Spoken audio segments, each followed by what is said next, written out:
Shalom, selamat pagi Bapak Ibu dan Saudara-saudara terkasih. Sebelum kita mendengarkan firman Tuhan, mari kita satukan hati kita bersatu di dalam doa. Allah Bapa yang baik, kami bersyukur ya Tuhan, Engkau telah membangunkan kami kembali pada pagi yang indah ini. Sebentar kami akan melakukan segala aktivitas kami, namun sebelum itu kami akan mendengarkan sebagian daripada firman-Mu. Berkati kami Tuhan agar kami mampu memahami firman-Mu dengan baik dan dapat kami lakukan dalam kehidupan kami masing-masing. Di dalam nama Anak-Mu Tuhan Yesus Kristus, kami sudah berdoa dan bersyukur kepadamu. Amin. Bapak, Ibu, dan saudara-saudari terkasih, firman Tuhan yang menyapa kita pada akhir pekan ini terambil dari Markus 2 ayat 17. Saya akan membacakannya bagi kita sekalian. Markus 2 ayat 17. Yesus mendengarnya dan berkata kepada mereka, "Bukan orang sehat yang memerlukan tabib, tetapi orang sakit. Aku datang bukan untuk memanggil orang benar, melainkan orang berdosa." Demikian firman Tuhan. Bapak, Ibu, dan saudara-saudari terkasih, teks Markus 2 ayat 17 berlatar di Kapernaum, sebuah kota pelabuhan strategis di tepi Danau Galilea yang menjadi pusat pelayanan awal Yesus. Di sana Yesus memanggil Lewi anak Alfeus, seorang pemungut cukai yang secara sosial dipandang sebagai pengkhianat bangsa karena bekerja mengumpulkan pajak bagi penguasa Romawi. Ketika Yesus duduk makan di rumah Lewi bersama banyak pemungut cukai dan orang berdosa, para ahli Taurat dari golongan Farisi melontarkan kritik tajam. Bagi kaum religius saat itu, kesucian adalah tentang pemisahan diri yang ketat dari mereka yang dianggap tidak taat hukum.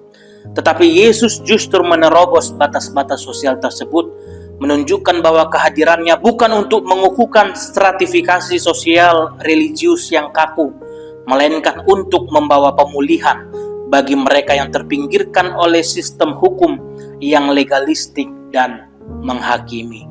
Dalam penjelasannya, Yesus menggunakan perumpamaan yang sangat membumi dengan membandingkan dirinya dengan seorang tabib atau dokter. Yesus menegaskan bahwa yang memerlukan tabib bukanlah orang sehat, melainkan orang yang sedang menderita sakit. Secara teologis, penyakit di sini merupakan metafora bagi dosa yang merusak hubungan manusia dengan Allah, sebagaimana penyakit fisik yang menghancurkan tubuh manusia. Yesus menegaskan bahwa misi utamanya adalah memanggil orang-orang berdosa, bukan mereka yang merasa dirinya sudah benar dan suci secara mandiri. Pernyataan ini mengundang ironi sekaligus teguran bagi para pemuka agama yang merasa tidak membutuhkan pertolongan ilahi. Kristus menunjukkan bahwa pengakuan akan kerentanan diri dan kebutuhan akan kasih karunia adalah prasyarat utama untuk menerima keselamatan serta transformasi hidup yang ditawarkan oleh kerajaan Allah di dunia ini. Bapak, Ibu, dan saudara-saudari terkasih, gereja bukanlah sebuah museum yang memamerkan kesempurnaan orang suci, melainkan sebuah rumah sakit rohani bagi jiwa-jiwa yang sedang berjuang melawan luka, kegagalan, dan dosa. Kita diingatkan untuk membuang sikap sombong rohani yang sering kali membuat kita memandang rendah sesama kita dan kita akhirnya menganggap kurang moralis atau bermasalah. Marilah kita menjadi komunitas yang terbuka, ramah, dan penuh belas kasihan terhadap mereka yang sedang mencari jalan pulang kepada Tuhan. Dengan menyadari bahwa kita pun adalah orang-orang yang disembuhkan oleh anugerahnya, kita dimampukan untuk membagikan kasih yang memulihkan bagi dunia yang rusak ini. Jadilah saluran berkat yang membawa harapan, bukan penghakiman bagi sesama umat manusia. Amin. Kita bersatu di dalam doa.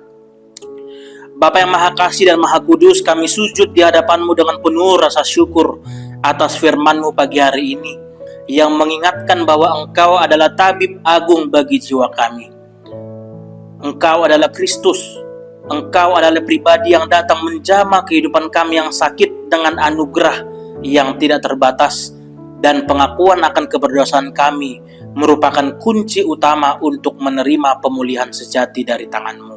Saat ini ya Tuhan, hati kami tertuju kepada saudara-saudari kami yang sedang bergumul dalam penderitaan fisik karena sakit penyakit yang menahun, maupun mereka yang sedang dihimpit oleh kesusahan ekonomi serta beban batin yang berat.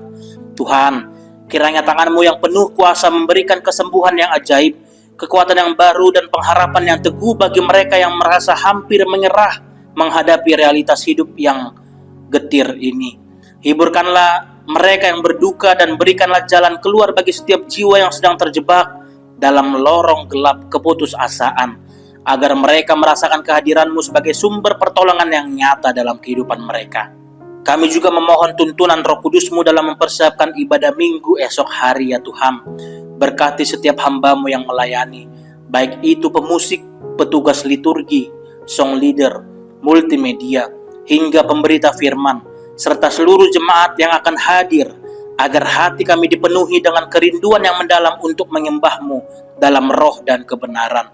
Biarlah pertemuan kami menjadi momen transformasi yang mengubahkan karakter kami menjadi semakin serupa dengan Kristus, Sang Jalan Kebenaran. Ampunilah segala dosa dan kesalahan kami yang telah kami lakukan sepanjang minggu ini, baik dalam pikiran, perkataan maupun perbuatan kami.